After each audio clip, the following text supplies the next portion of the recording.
Assalamualaikum warahmatullahi wabarakatuh. Di sini kami dari kelompok 5 akan mempresentasikan tentang penyusunan kurikulum dan silabus pelatihan dengan anggota kelompok saya Rizky Noviasari dan teman saya Lalatul Fitriah, Suci Lestari, dan Dewi Fatihatul Hasanah.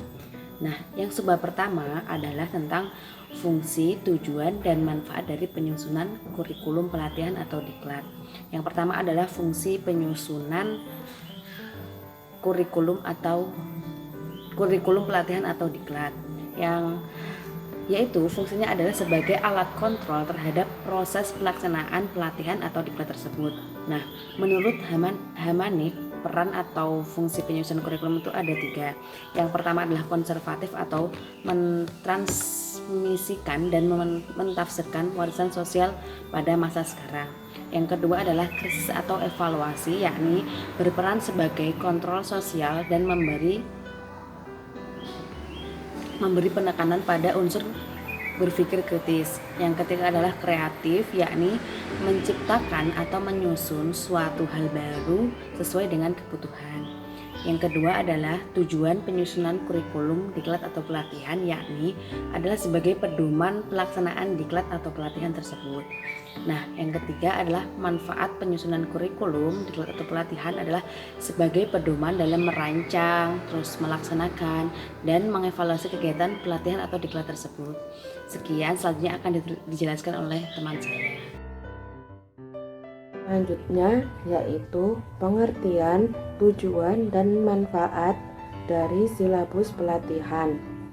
Istilah silabus digunakan untuk menyebut suatu produk pengembangan kurikulum berupa penjabaran lebih lanjut dari standar kompetensi dan kompetensi dasar yang ingin dicapai, dan materi pokok serta uraian materi yang perlu dipelajari trainee dalam rangka mencapai SK dan KD.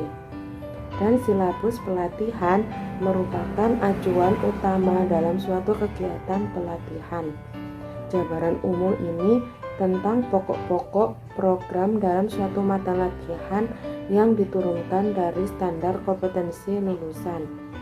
Bersifat makro, harus dijabarkan ke dalam program-program pembelajaran yang lebih rinci. Dalam kutip hal ini berupa sub dan handout pelatihan. Selanjutnya, komponen pokok dari silabus terdiri dari 4 komponen. Yang pertama, komponen yang berkaitan dengan kompetensi. Di sini berisi standar kompetensi, kompetensi dasar, indikator, dan materi pelatihan. Yang kedua, komponen memuat pokok-pokok kegiatan yang terdiri dari selanjutnya yaitu komponen yang berkaitan dengan cara mengetahui pencapaian kompetensi, yaitu berisi tentang teknik penilaian dan instrumen penilaian. Dan yang terakhir, komponen pendukung berisi alokasi waktu dan sumber belajar. Tujuan dan manfaat dari silabus pelatihan itu sendiri, yang pertama, memberikan gambaran mengenai pokok-pokok program yang akan dicapai dalam satu mata pelatihan. Yang kedua, memberikan acuan bagi pelatihan dalam penyusunan SAP. Yang terakhir, sebagai acuan atau sebagai ukuran dalam melakukan penilaian hasil suatu program pelatihan. Baik, di sini saya Dewi Fatihatul Hasanah akan melanjutkan materi kita, yakni mengenai penyusunan kurikulum pelatihan beserta implementasinya. Diklat dilaksanakan guna membantu meningkatkan pengetahuan dan keterampilan guna membekali pesertanya berkompetisi di dunia kerja. Maka diperlukan penyelenggaraan diklat yang benar-benar dapat dipertanggungjawabkan. Artinya, pengembangan suatu model diklat harus dibangun atas dasar filosofi yang jelas, memiliki target dan juga sasaran yang jelas, dan juga disertai dengan pengembangan model pembelajaran yang motivasional sifatnya. Dapat diimplementasikan sehingga benar-benar menghasilkan peningkatan pengetahuan, keterampilan, dan juga sikap kerja yang positif. Untuk itu, perlu dikembangkan berbagai desain diklat sesuai dengan kebutuhannya. Diklat yang dilakukan secara sembarangan, maka nanti pesertanya tidak akan mampu memenuhi kebutuhan kerjanya di lapangan kerjanya. Nah, justru sebaliknya akan merugikan mereka. Kemudian kegiatan pertama dan utama yang dapat dilakukan dalam perencanaan diklat yakni adalah analisis kebutuhan diklat. Analisis kebutuhan diklat ini nanti akan mencerminkan keadaan yang sesungguhnya dari apa yang dihadapi oleh organisasi atau peserta diklat yang mengikuti. Kemudian selanjutnya kita bahas mengenai jenis-jenis kurikulum diklat dan juga implementasinya.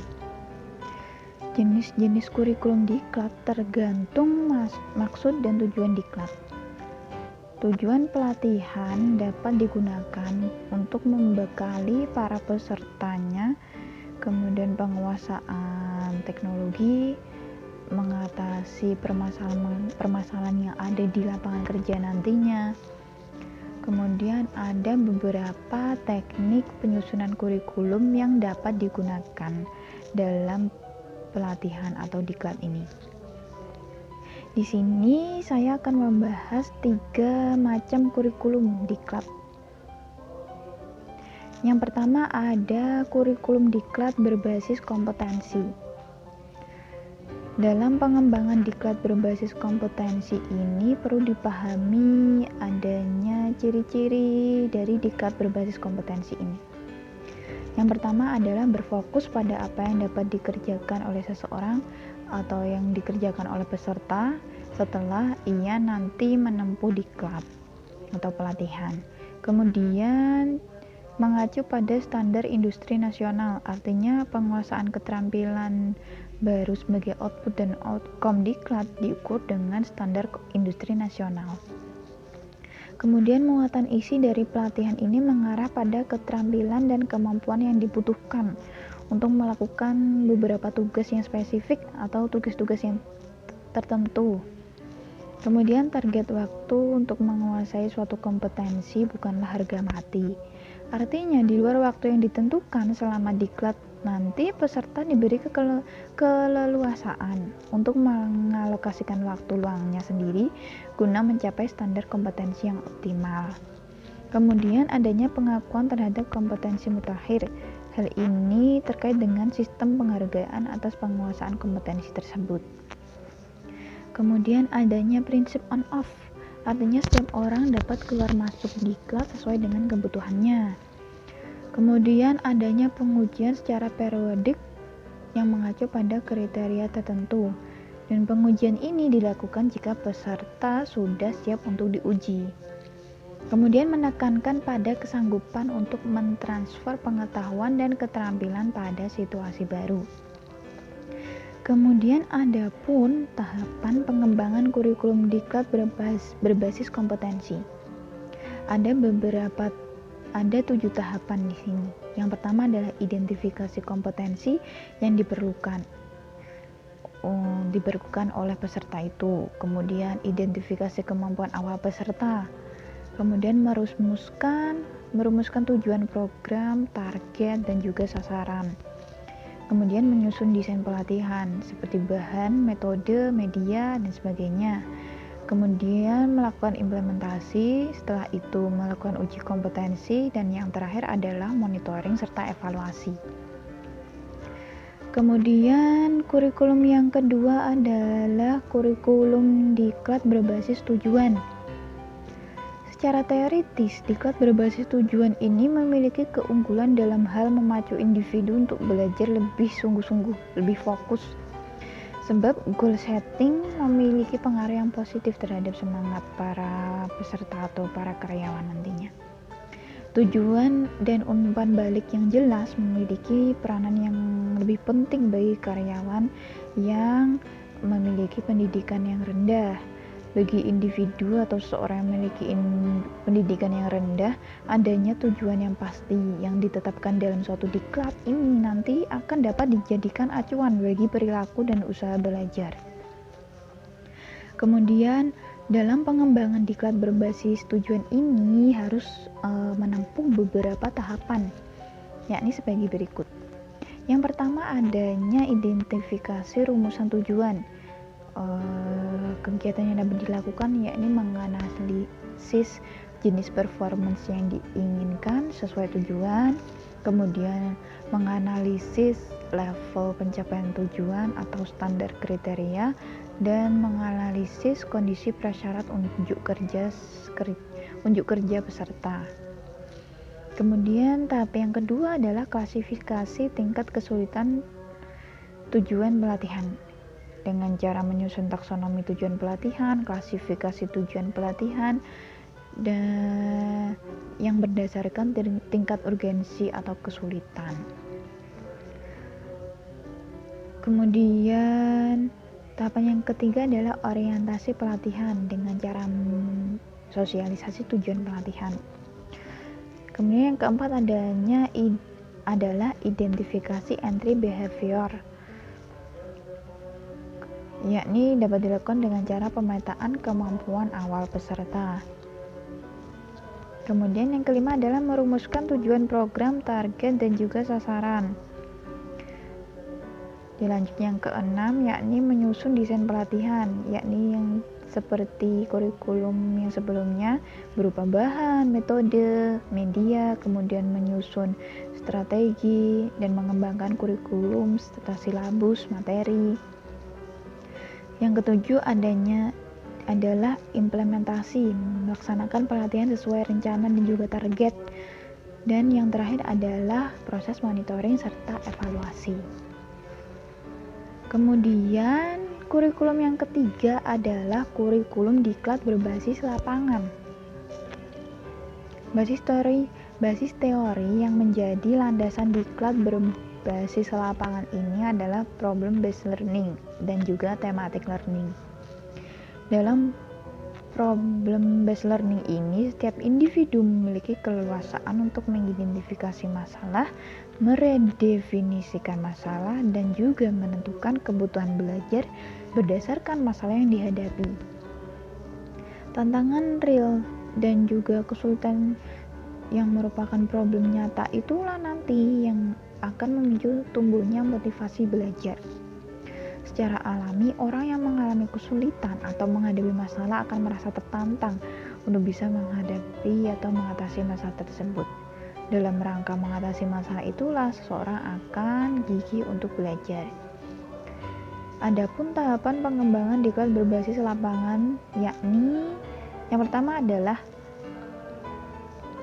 identifikasi kebutuhan.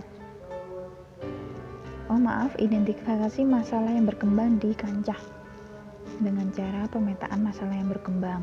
Kemudian identifikasi kebutuhan, yakni dengan pemetaan ragam kebutuhan pelatihan dari peserta. Kemudian identifikasi kemampuan awal peserta, lalu merumuskan tujuan program, kemudian menyusun desain pelatihan seperti kurikulum, silabus, bahan, metode, menyusun strategi, kemudian melaksanakan implementasi atau mengimplementasikan dengan cara melaksanakan pelatihan sesuai rencana dan juga target, dan yang terakhir adalah monitoring serta evaluasi. Sekian penjelasan dari saya, akan dilanjutkan oleh teman kita. Bismillahirrahmanirrahim. Assalamualaikum warahmatullahi wabarakatuh. Halo, saya Siti Lestari. Di sini saya akan menjelaskan mengenai poin penyusunan silabus pelatihan beserta implementasinya. Nah, silabus dalam suatu pelatihan atau diklat itu memiliki peran yang sangat penting. Nah, seperti halnya kurikulum pelatihan, nah silabus ini digunakan sebagai panduan atau acuan dalam pelaksanaan suatu pelatihan atau diklat. Nah, karena pada hakikatnya suatu pelatihan atau diklat itu juga merupakan suatu bentuk kegiatan pengajaran, sehingga perlu adanya kurikulum dan silabus. Nah, dalam penyusunan silabus itu kita harus memperhatikan beberapa hal. Nah, beberapa hal tersebut diantaranya yang pertama, kita harus memperhatikan prinsip-prinsip dalam pengembangan kurikulum. Ada beberapa prinsip yang harus kita pegang dalam mengembangkan silabus pelatihan. Prinsip yang pertama yaitu ilmiah. Nah, apa yang dimaksud dalam prinsip ini? Nah, maksud dari prinsip ilmiah yaitu keseluruhan materi dan kegiatan yang menjadi muatan dalam silabus itu harus benar harus benar dan dapat dipertanggungjawabkan secara ilmiah. Lanjut ke prinsip yang kedua. Prinsip yang kedua yaitu relevan. Maksud dari prinsip ini yaitu cakupan, kedalaman, terus tingkat kesukaran, serta urutan dalam penyajian dalam silabus itu harus relevan dengan tingkat perkembangan fisik, intelektual, emosional, sosial, serta spiritual peserta pelatihan. Lanjut kita ke prinsip yang ketiga. Prinsip yang ketiga yaitu sistematis. Maksud dari prinsip ini yaitu komponen-komponen yang terdapat dalam silabus itu harus saling berhubungan secara fungsional dalam mencapai kompetensi. Lalu prinsip selanjutnya yaitu prinsip konsisten. Maksud dari prinsip ini yaitu adanya hubungan yang konsisten di antara masing-masing komponen dalam silabus. Jadi masing-masing komponen dalam silabus itu harus memiliki sifat yang konsisten. Selanjutnya prinsip memadai. Maksud dari prinsip ini yaitu komponen-komponen dalam silabus itu dapat menunjang pencapaian kompetensi yang diharapkan dapat dicapai dalam suatu pelatihan atau diklat. Lalu prinsip selanjutnya yaitu aktual dan kontekstual. Maksud dari prinsip ini yaitu dalam menyusun suatu silabus kita harus memperhatikan konteks yang mutakhir yang terjadi pada masa sekarang, dan itu harus sesuai dengan peristiwa-peristiwa atau kehidupan yang terjadi secara nyata di sekitar kita. Lalu prinsip selanjutnya yaitu prinsip fleksibel. Maksud dari prinsip ini yaitu keseluruhan komponen dalam silabus itu dapat mengakomodasi apa yang dibutuhkan oleh peserta pelatihan maupun tuntutan dari masyarakat pada umumnya. Lalu prinsip yang terakhir yaitu prinsip menyeluruh.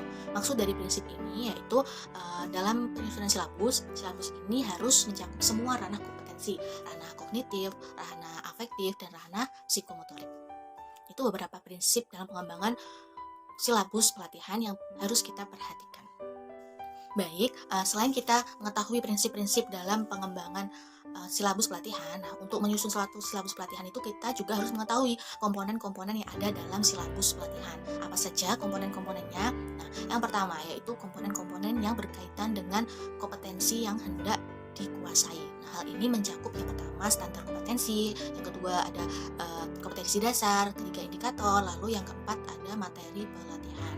Selanjutnya komponen yang berkaitan dengan cara menguasai kompetensi. Nah, dalam hal ini komponennya yaitu pokok-pokok kegiatan pelatihan.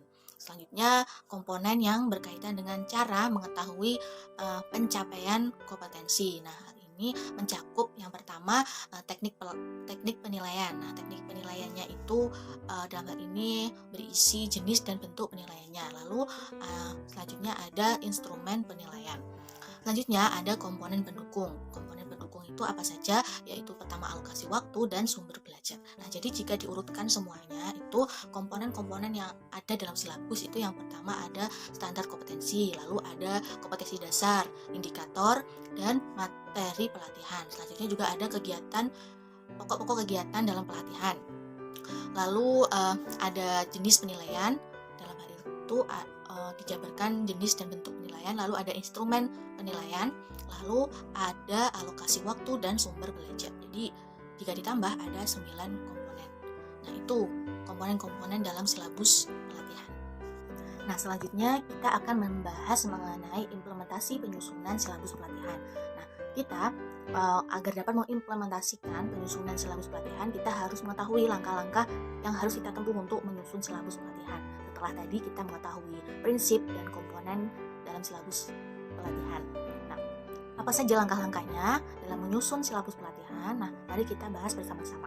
Langkah yang pertama yaitu kita harus mengkaji standar kompetensi. Nah, untuk mengkaji standar kompetensi kita harus memperhatikan beberapa hal. Satu, urutan berdasarkan hierarki konsep disiplin ilmu atau tingkat kesulitan materi. Yang kedua, keterkaitan antara standar kompetensi dan kompetensi dasar dalam mata pelajaran pelatihan tersebut. Lalu yang ketiga, keterkaitan antara standar kompetensi dan kompetensi dasar antar mata pelatihan yang lain. Nah, itu hal-hal yang harus kita perhatikan dalam mengkaji standar kompetensi. Nah, setelah kita mengkaji standar kompetensi, langkah selanjutnya yaitu kita mengkaji kompetensi dasar. Nah, kompetensi dasar itu merupakan uraian yang secara spesifik terus dapat diukur dan menggambarkan hasil yang dapat diamati dari tahapan kompetensi yang mana itu untuk mencapai kompetensi standar kompetensi. Jadi kompetensi dasar itu turunan dari standar kompetensi. Lalu langkah yang ketiga, kita mengidentifikasi materi pokok atau pelatihan. Nah, kita harus tahu dulu materi pokoknya yang akan kita berikan pada saat pelatihan itu seperti apa. Nah, dalam memberi materi itu kita harus mempertimbangkan beberapa hal. Yang pertama, kompetensi dari peserta pelatihan. Lalu yang kedua, relevansi dengan karakteristik pekerjaan atau tingkat kemampuan fisik dan intelektual, emosional, sosial, dan spiritual dari peserta pelatihan tersebut. Lalu materi yang akan disampaikan itu bermanfaat atau tidak bagi pesertanya. Lalu kita juga mempertimbangkan struktur keilmuan, aktualitas, kedalaman, dan keluasan dari materi pelatihan. Lalu mempertimbangkan relevansi dengan kebutuhan dari peserta pelatihan tersebut dan juga memperhatikan alokasi waktunya. Setelah itu kita lanjut ke langkah berikutnya, yaitu mengembangkan kegiatan pelatihan. Nah, dalam mengembangkan kegiatan pelatihan ini berkaitan dengan metode-metode yang digunakan dalam pelatihan. Banyak sekali metode-metode yang dapat digunakan. Bisa ceramah singkat atau presentasi, diskusi, studi kasus, permainan, latihan, dan masih banyak lagi. Nah, itu disesuaikan dan diusahakan bervariatif agar peserta pelatihan itu tidak bosan.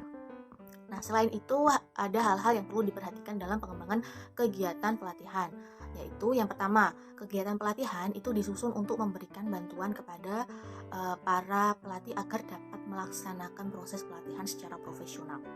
Jadi bahan atau materi kegiatan ini adalah membantu pelatih untuk dapat memberikan proses pelaksanaan yang secara profesional. Lalu kegiatan pelatihan itu memuat rangkaian kegiatan yang harus dilakukan oleh peserta pelatihan secara berurutan untuk mencapai kompetensi yang diharapkan. Dan penentuan urutan kegiatan pelatihan tersebut harus sesuai dengan hierarki konsep materi pelatihan. Lalu rumusan pernyataan dalam kegiatan pelatihan itu minimal mengandung 2 unsur yang menjaminkan pengelolaan pengamalan belajar training atau peserta pelatihan, yaitu kegiatan peserta dan materinya. Langkah selanjutnya yaitu merumuskan indikator pencapaian kompetensi. Nah, indikator ini merupakan penanda pencapaian kompetensi dasar yang ditandai oleh perubahan perilaku yang dapat diukur, yang mana ini mencakup sikap, pengetahuan, dan keterampilan. Nah, dikembangkan sesuai dengan karakteristik dari peserta pelatihan, mata pelajaran pelatihan, lalu unit kerja, dan dirumuskan dalam kata kerja operasional yang terukur dan dapat diobservasi. Nah, indikator ini digunakan sebagai dasar untuk menyusun alat penilaian. Nah, ini berkaitan dengan langkah selanjutnya. Nah, langkah selanjutnya yaitu penentuan jenis penilaian. Nah, dalam hal ini kita untuk menentukan jenis penilaian ini juga harus memperhatikan beberapa hal. Yang pertama, penilaian ini harus diarahkan untuk mengukur pencapaian kompetensi. Lalu, penilaian ini menggunakan acuan kriteria berdasarkan apa yang bisa dilakukan oleh peserta pelatihan setelah mengikuti proses pelatihan. Lalu, sistem yang direncanakan itu sistem penilaiannya itu bersifat berkelanjutan.